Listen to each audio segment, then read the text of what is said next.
No, AMS did a video on how to know if you got your life together. And I mean, AMS, his content, yeah, I like it. But the one thing he said about, leave it alone. I'll just leave it alone. But like some of those channels are good for if you want to date, and some of them are good to make you say it's not worth dating. But it's interesting to know, you know, what his, for me, it was interesting to know what in his mind constituted being on your purpose or having your life together. And I really honestly agree with the list. The most important thing he said you needed to have. Well, I'm doing this, so I'm going to critique myself, and y'all can critique yourselves as well. But I don't want nobody comparing themselves to me and feeling exalted or feeling humbled by where they are in life as opposed to where I am or where they'd like to be or whatnot. So the first thing he said was you should have a skill or an education, which ultimately talking about leading into a career. And see that I don't have that, so I'm gonna. I started off with an A+, so I'm gonna drop myself down a whole letter grade for not having a skilled career. I got an education in education, but I don't know, man. That's a we all know that that's a female dominated field, and they just don't want true masculinity in them schools. I'm telling you, they don't. They really do not. And black masculinity, they don't want that shit nowhere. So as far as being a role model for what they want the kids to be, no. Why would I think no? They don't want me there for that.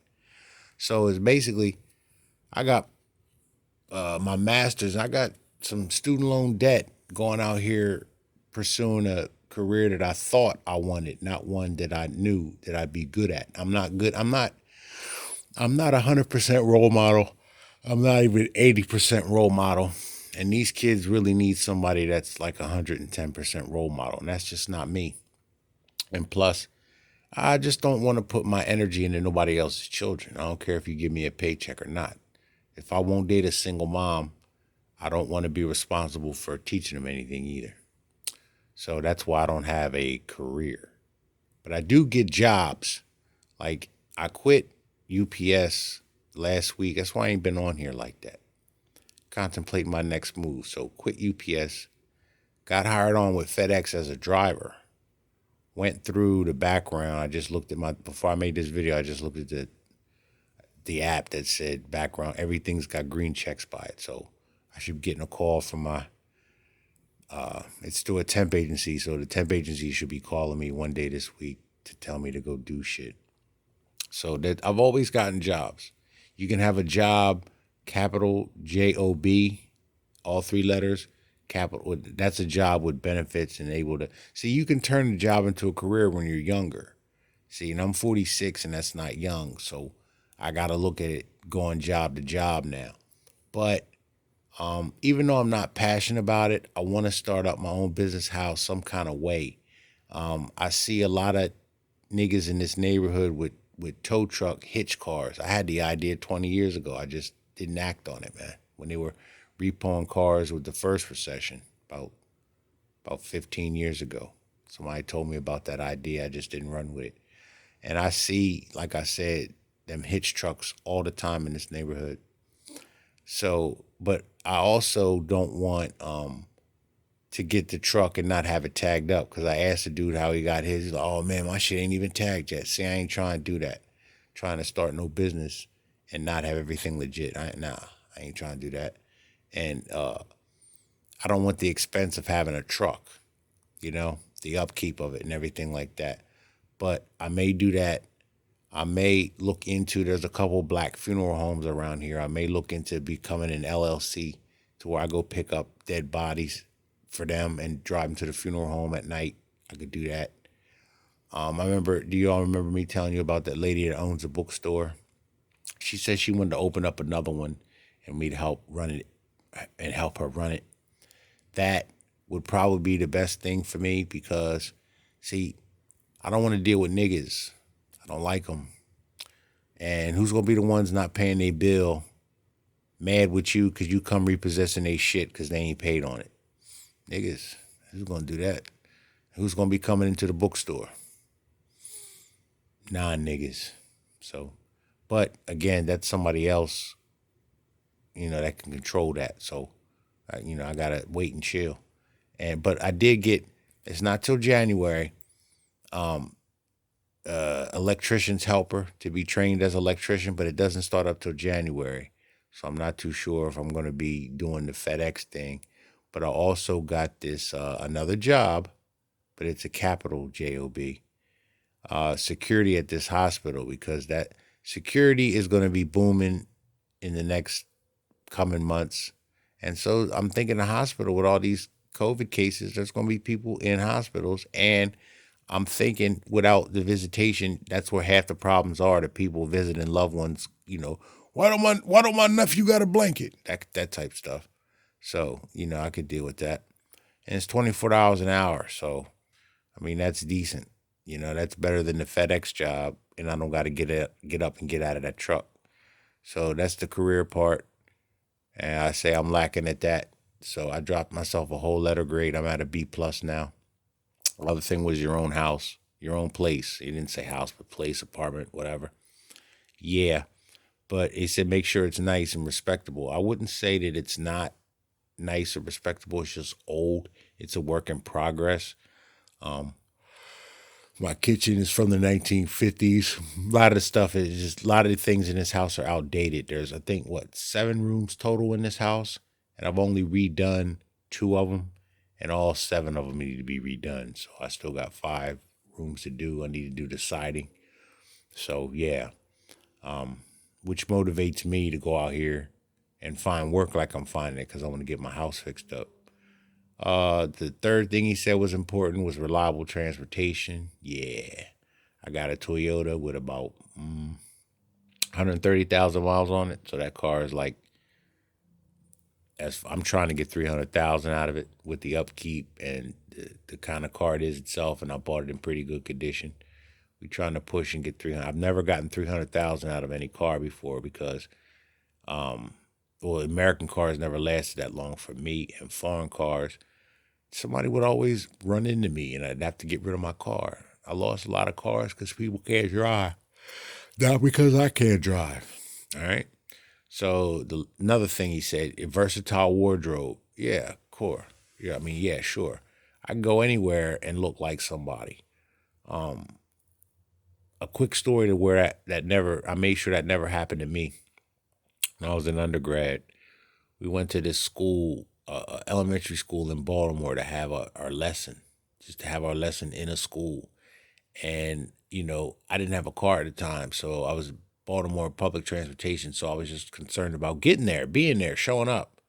When I got there, I had on some boots, like them duck boots and some jeans and a Nautica pullover, like kind of fleece kind of thing, and a leather jacket. I looked a mess. I mean, I looked terrible compared to everybody else with slacks and shoes. And I didn't, I'm glad I didn't think that, you got to go somewhere looking like somebody sometimes because I didn't have anything to wear.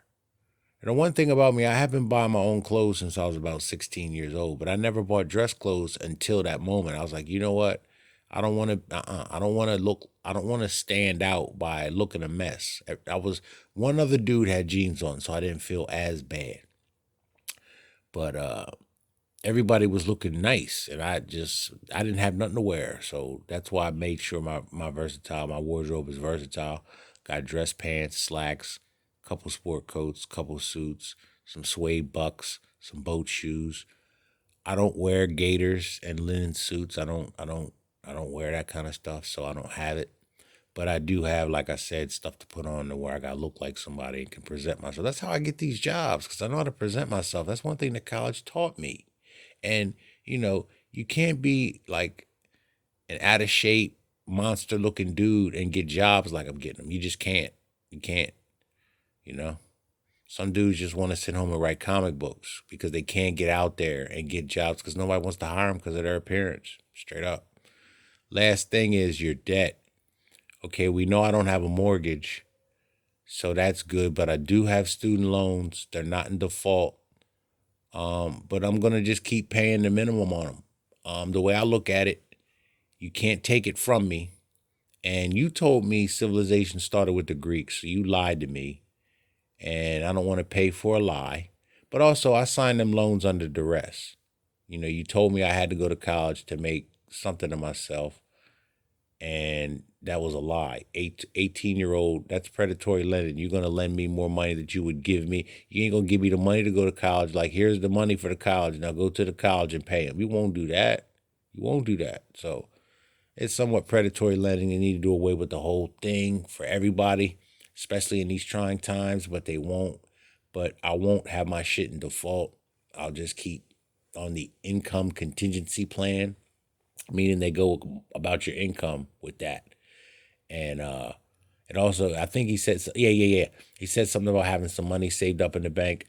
I showed y'all that receipt with that 32,000, but it's not 32,000 anymore. It's more like 20.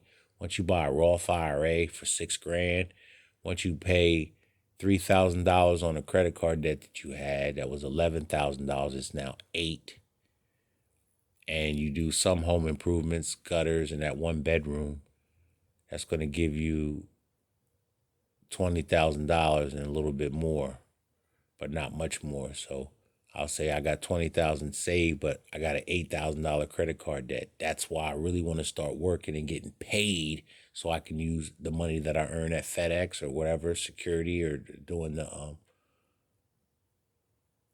electrician helper to get trained in electrician. Whether I do that, I want to, whatever I do, tow truck, the bookstore, whatever, I want to use money that I earn to pay off that credit card debt. But if push comes to shove, I will pay it off with the money I already got saved up. I'll stick, I'm not going to stick. Till I start working again, I'm not sticking to giving them $1,000 a month until July, when I have to start paying interest, because there's no interest on it at all until July. So that's why it's so high to begin with. But I'm glad I got the money to pay it off. Not that I'm not going to pay it off, I just don't want to pay it off with the money that I got saved up. I like to keep that money for showing some scratch when I try to get a business loan to get a truck, because I'm not going to do that nigga shit and buy a truck with the money I got and don't have it registered, and I ain't going to do all that shit. I'm not going to do that. But yeah, so I take points off for not having, well, I take points off for my house not being in a nice neighborhood. It's not a nice neighborhood to be living in only for free. Like the type money I was making, I could have bought a house in this neighborhood, but I would never pay to live in this neighborhood. No way.